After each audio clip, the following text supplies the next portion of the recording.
Excuse me, একটা extra plate please. কেমন আছেন? আমি খুব ভালো আছি। তো বাসার সবাই কেমন আছে?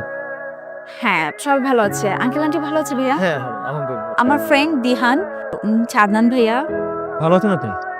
আপনি আমাকে তুমি করে বলতে পারেন। তুমি কেমন আছো? ভালো আছি। হ্যালো অথই, তোমার হেডফোনটা তো আমার কাছে রয়ে গেল। ও হ্যাঁ, আমার হেডফোনটা। কিন্তু ভাইয়া আজকে তোমার ক্লাস নেই, কিভাবে নিব? আমার আমার ক্লাস আছে, আমি কি নিয়ে আসি?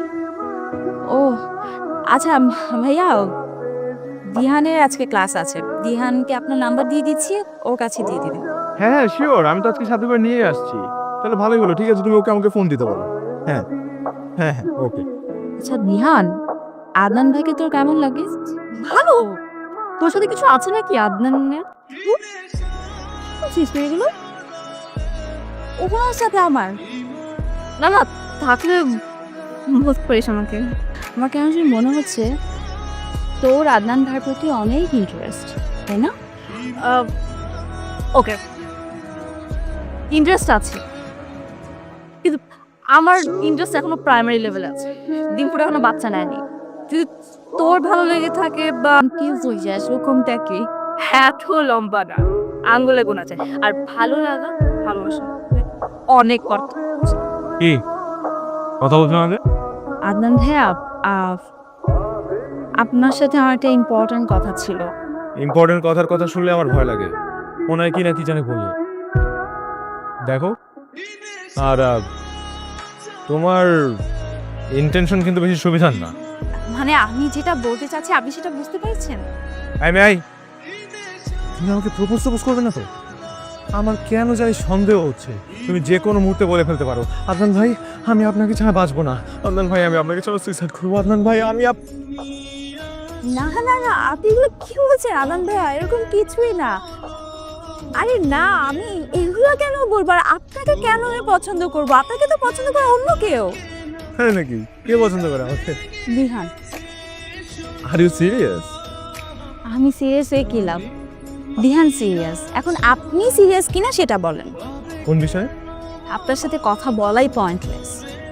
আমার আপনাকে ভালো লাগে, আমার আপনার সাথে কথা বলতে ভালো লাগে, আপনার সাথে হাঁটতে ভালো লাগে, আপনার সাথে সময় কাটাতে ভালো লাগে। আমি আপনার সাথে থাকতে চাই। আমি এই সম্পর্কটাকে আরো বেটার সম্পর্কে নিয়ে যাচ্ছি।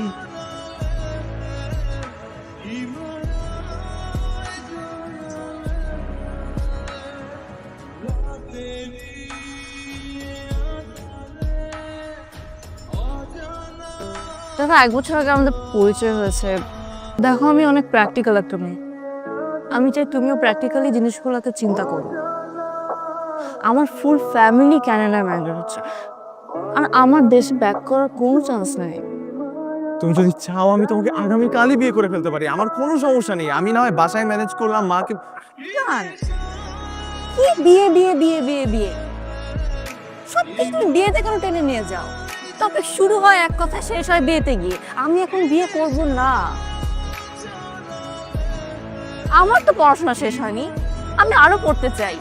আমি 5 বছর পরে বা 3 বছর পরে বা 2 বছর পরে আমি তো তোমাকেই ভালোবাসবো, তোমাকেই বিয়ে করতে চাবো। এটা কি গ্যারান্টি? আজান ভাইয়ের সাথে এরকম না করলে কি করলাম আমি? কি করছিস তুই জিজ্ঞেস করছিস? তুই জানিস তুই নিজের রিলেশনশিপ করলি তার সাথে, তারপর তুই নিজেই কোনো কারণ ছাড়া তাকে ছেড়ে যাচ্ছিস। কারণ দেখাতে গেলে আমি এখন 1000টা কারণ দেখাতে পারবো, কিন্তু সবচেয়ে বড় কারণ হচ্ছে এটা যে আমি আদনানকে এখন আর ফিল করি না। কি আশ্চর্য, কিছুদিন আগেও প্রেম একদম উথলে উথলে পড়ছিল, 1 সেকেন্ডের মধ্যে হাও হয়ে গেল সব। তোর কি মনে হয় না যে আমি যদি ভালোবাসা ছাড়া ওর সাথে এই প্রেমটা কন্টিনিউ করি, সেটা ওর সাথে খারাপ করা হবে? তোর লাইফ, তোর ক্যারিয়ার, তোর ফিউচার সব কিছু তোর কাছে বড়। আর ওই ওই ওই মানুষটার ইমোশনের কোনো দাম নেই তোর কাছে। আমি তোকে রিলেশনের আগে বারবার জিজ্ঞেস করেছিলাম যে তুই সিরিয়াস কি না, তুই বলেছিলি হ্যাঁ। তখন সিরিয়াস ছিলাম, তখন তখন ইমোশনস ছিল, এখন নাই। ইমোশনসের গ্যারান্টি কিভাবে দিব? আর আর ক্যারিয়ার নিয়ে ভাবা কোনো দোষের কিছু না। এটাই তো প্রবলেম, তোর কাছে কোনো কিছুই কোনো ব্যাপার না। আর আমি একটা জিনিস বুঝতে পারছি না, আমাদের ব্রেকআপ নিয়ে তুই এত কেন নিচ্ছিস কেন? আমাদের রিলেশনশিপ আমাদেরকে ডিল করতে দে, তোর এটা নিয়ে মাথা কামাতে হবে না। ওকে ফাইন, আমি আর কিন্তু কিছুদিন